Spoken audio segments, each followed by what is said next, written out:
વિદ્યાર્થી મિત્રો, ન્યુક્લિયસ ચેપ્ટરના કેટલાક ઓબ્જેક્ટિવ જોઈએ આપણે. જે મેં તમને ફોટો મોકલાવ્યો છે વોટ્સઅપ પર. એના કેટલાક ઓબ્જેક્ટિવ, બધા ઘણા એવા નથી, જે સરળ છે, પૂછી શકાય એવા છે. હું સમજાવું. પહેલું જ ઓબ્જેક્ટિવ છે, રકમ જરા જોઈ લેજો અંદર. પીબી એટલે લેડ 82 માં પ્રોટોન અને ન્યુટ્રોનની સંખ્યા પૂછી છે.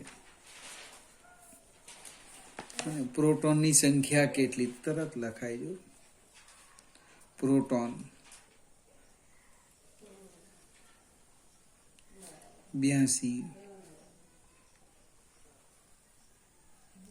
ન્યુટ્રોનની સંખ્યા કેવી રીતના લખવાના? 206 માઇનસ 82. 206 માઇનસ 82 એટલે 124. અને ન્યુક્લિયોન જો પૂછ્યું હોય તો 206. બીજું ઓબ્જેક્ટિવ છે, એ પૂછી શકાય એવું છે. કાર્બન 612,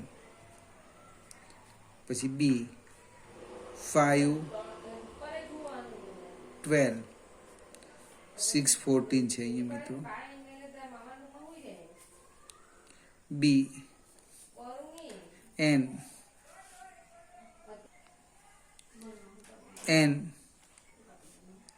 713 માંથી કાર્બન 612 ના અનુક્રમે આઇસોટોપ્સ, આઇસોટોન અને આઇસોબાર શોધો. કોના શોધવાના છે? 612 ના. તો આમાંથી એનો પરમાણુ ક્રમાંક સમાન તો જોઈ લેવું. આ પહેલું જ આવે છે આઇસોટોપ. કયું આવવાનું?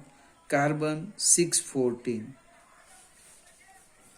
પરમાણુ ક્રમાંક સમાન છે. ન્યુટ્રોનની સંખ્યા 12 માંથી 6 જાય એટલે 6 આવે. તો 6 ન્યુટ્રોનની સંખ્યા હોય તે શોધીએ. આઇસોટોન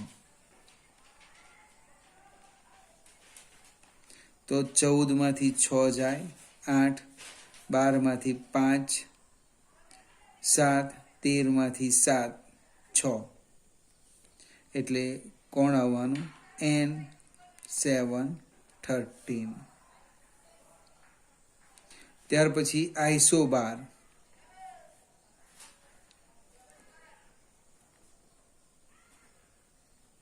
પરમાણુ દળાંક સરખા, તો કે 12 છે, તમે 12 વાળું છે બી, બોરોન 512. ફરીથી વિદ્યાર્થી મિત્રો, આ એક પૂછી શકાય એવો પ્રશ્ન છે. અહીંયા તમને 3 તત્વો આપેલા હતા અને આના આપણે એક તત્વ આપ્યું આઇસોટોપ્સ. તો પરમાણુ ક્રમાંક સમાન હોય આઇસોટોપ, તારી આ સી છે. આઇસોટોન, ન્યુટ્રોનની સંખ્યા તો કે અમાર કેટલી છે? 6 છે. તો 6 સામા છે તે લખો. આઇસોબાર જેનો પરમાણુ દળાંક સરખો હોય તે. ત્રીજું ઓબ્જેક્ટિવ, 2 તત્વો આપેલા છે, એમની ત્રિજ્યાનો ગુણોત્તર માંગ્યો છે. એલ્યુમિનિયમ 1327 અને ઝેડએન 3064 ના ન્યુક્લિયસની ત્રિજ્યા અનુક્રમે R1 અને R2 હોય તો ગુણોત્તર માંગ્યો. તો આર એલ્યુમિનિયમ અથવા આર ચલે છે e⁻⁻⁰. એનો અર્થ R aluminium divide by R zinc બરાબર આર એલ્યુમિનિયમ 27⁻⁰ છેદમાં 64⁻⁰. એ પરમાણુ દળાંક. 27 નું ઘનમૂળ તમને ખબર છે 3, 64 નું ઘનમૂળ છે 4 એટલે 3/4. ફરીથી અહીં એલ્યુમિનિયમ ઝીંક છે 3/4 3/4 ગોખીને જઈએ અને ત્યાં પૂછ્યું છે ઝીંક અને એલ્યુમિનિયમ, તો 4/3 થઈ જશે. 4 અને 5 હું જવા દેમ છું. 6 પણ આપણે શીખા નથી. 7મા પર જઈએ. રેડિયો એક્ટિવ તત્વના જીવનકાળ દરમિયાન જેમ સમય વ્યતીત થાય તેમ ન્યુક્લિયસની સંખ્યા ઘટતી જાય છે અને તે સાથે ખાલી જગ્યા. હવે સમય વધે તો આપણે એની અવિભાજિત ન્યુક્લિયસની સંખ્યા ઘટે. અવિભાજિત ન્યુક્લિયસ ની સંખ્યા ધીમે ધીમે સમય સાથે ઘટે, એટલે કે એની એક્ટિવિટી ઘટે. એનો ક્ષય નિયતાંક લેમ્બડા કેવો રહે? અચળ રહે. લેમ્બડા જો અચળ હોય તો અર્ધ આયુ પણ કેવો રહે? અચળ રહે. અને એનો સરેરાશ જીવનકાળ પણ કેવો રહે? અચળ રહે. હવે આમાંથી કોઈક વિકલ્પ સેટ કરેલા હોય, કોણ અચળ રહે, ઘટે, વધે, એને અનુરૂપ આપણે જવાબ આપવાનો. પણ સમય વધે તો ન્યુક્લિયસની સંખ્યા ઘટે, એક્ટિવિટી ઘટે, એટલે એનું દળ પણ ઘટે. જે લખે તે એક્ટિવિટી, દળ, ન્યુક્લિયસની સંખ્યા ઘટે. આ 3 કેવા રહી છે? અચળ રહી છે. 8મું ઓબ્જેક્ટિવ. આપણે 8મું ઓબ્જેક્ટિવ.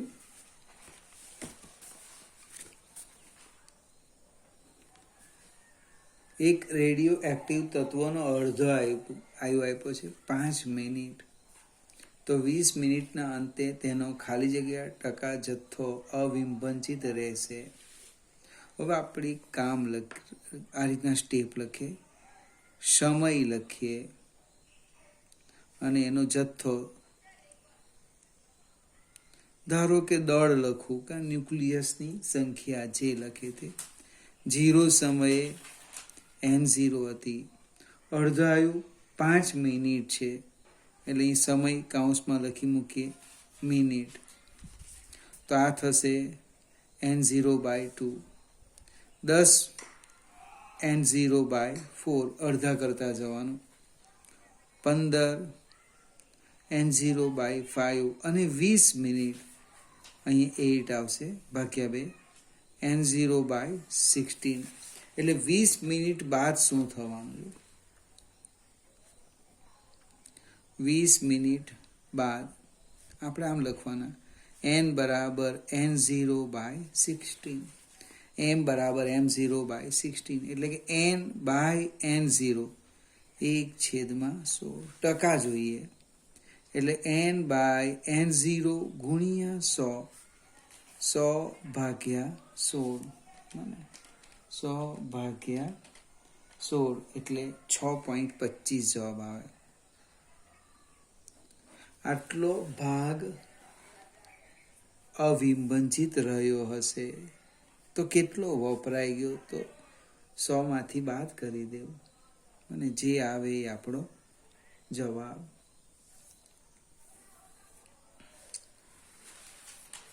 હવે એક સ્ટેપ આગળ વધીએ. 9મું ઓબ્જેક્ટિવ, એ પણ પૂછી શકાય એવું છે. 3 અર્ધ આયુ જેટલા સમયને અંતે રેડિયો એક્ટિવ તત્વની એક્ટિવિટી પ્રારંભિક એક્ટિવિટીના કેટલા ગણી હશે? એક્ટિવિટી લખો, દળ લખો કે ન્યુક્લિયસની સંખ્યા લખો. આપણે સંખ્યા પ્રમાણે જઈએ. અહીંયા સમય લખી દેમ, અથવા હવે આપણે આ સૂત્ર લખીએ તો પણ ચાલે. I બરાબર I0 e raised to minus lambda t.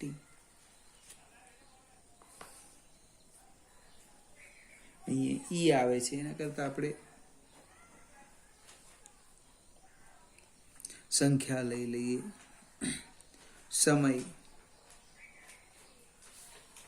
અને અહીંયા જથ્થો લઈ લઈએ.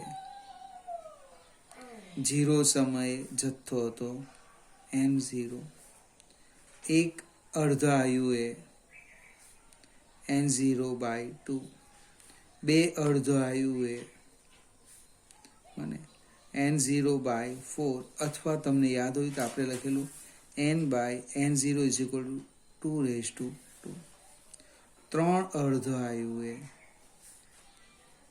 n0/8 અથવા n/n0 2/3. આપણો જવાબ આવે છે 1/2/3. જો n અર્ધ આયુ હોય નોંધ લખી દઈએ. n અર્ધ આયુ લઈએ તો શું થાય? n/n0 1/2/n. એટલે અહીં સંખ્યા લખો એટલે સીધો જવાબ આવી જશે. 10મું આપણા કોર્સમાં નથી, જસ્ટ એમ જ ગણીએ, એટલે અડધું ગણાવો, બાકીનું તમારા પર છોડી દેમ છું.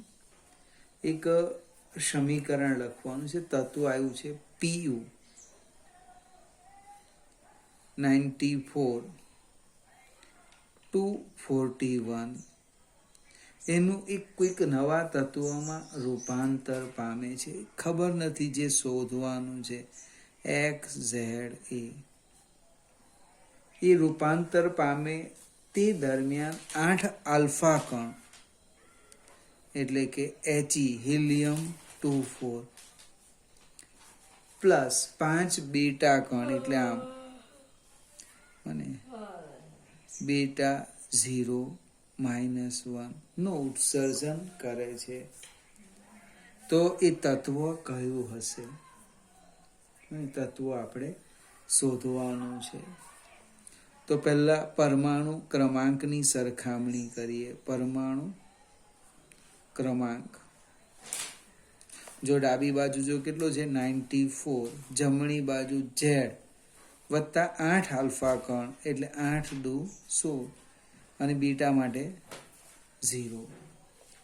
એટલે પરમાણુ ક્રમાંક આવી ગયો તમારો 94 -16 એટલે 78.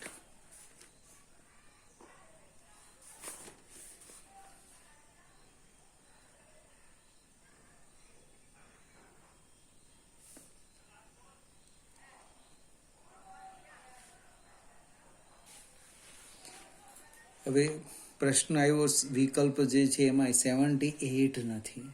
અહીંયા આપણી ભૂલ થતી હતી. એક પણ પ્રોટોન કે ન્યુટ્રોન નથી. અહીંયા -1 આવશે. -1 એટલે અહીં શું થવાનું? -5 થાય. એટલે Z બરાબર 94 ઓછા 16 વત્તા 5 એટલે 99 ઓછા 16 83 આવવાના. 83 વાળા જો એક જ વિકલ્પો હોય તો સ્વીકારી લઈએ, પણ અહીંયા 2 છે. પરમાણુ ક્રમાંક 83. તો આપણે પરમાણુ દળાંક પર જઈએ. પરમાણુ દળાંક 241 બરાબર A વત્તા 32 એટલે A બરાબર 241 ઓછા 32. 241 ઓછા 32 એટલે 209. ફરીથી આ એક ઓબ્જેક્ટિવ પૂછી શકાય એવું. આપણા કોર્સમાં આલ્ફા અને બીટા ડીકે કાઢી નાખ્યું. જો પોઝિટ્રોન હોતે તો અહીંયા +1 લખતે. ઇલેક્ટ્રોન એટલે શું લખવાનું? -1. આગળ જઈએ. 11મું ઓબ્જેક્ટિવ. 1 ગ્રામ રેડિયો એક્ટિવ તત્વ 2 દિવસને અંતે 1/3 ગ્રામ થઈ જાય. એટલે પહેલા આપણે સ્ટેપ લખીએ. m બરાબર m0 e⁻ λT હવે સમય આપ્યો છે દિવસ, 2 દિવસમાં કેટલું થાય? તો કે m બરાબર લખવાના m0/3 થઈ જાય, આવું કંઈક લખ્યું છે. કિંમત મૂકીએ આપણે. m0/3 બરાબર m0 e⁻² લેમડા. m0 નીકળી જશે એટલે e⁻² લેમડા બરાબર 1/3. હવે જે પ્રશ્ન છે તે સમજાવો. તો t બરાબર 6 દિવસ બાદ એનું દળ કેટલું બાકી રહેશે? ફરીથી આ સ્ટેપ લખીએ આપણે. m બરાબર m0 e⁻² t ની જગ્યાએ 6 લેમડા. અને આપણે આમ પણ લખી શકીએ m0 e⁻² લેમડા આખા કૌંસની બહાર 3 મૂકી દેવું. જો 3 વડે ગુણો એટલે 3 દુ 6 -6 લેમડા આવી જાય. પણ સમીકરણ 1 જો, સમીકરણ 1ની કિંમત મૂકતા દળ કેટલું થશે? m બરાબર m0 1/3 એટલે m0 3 નો ઘન 27. 6 દિવસને અંતે કેટલું થશે એનું દળ? m0/27 એટલે 1/27 ગ્રામ બાકી રહેશે. ફરીથી આ m, n અને એક્ટિવિટી 3 સૂત્ર લગભગ લખ્યા છે.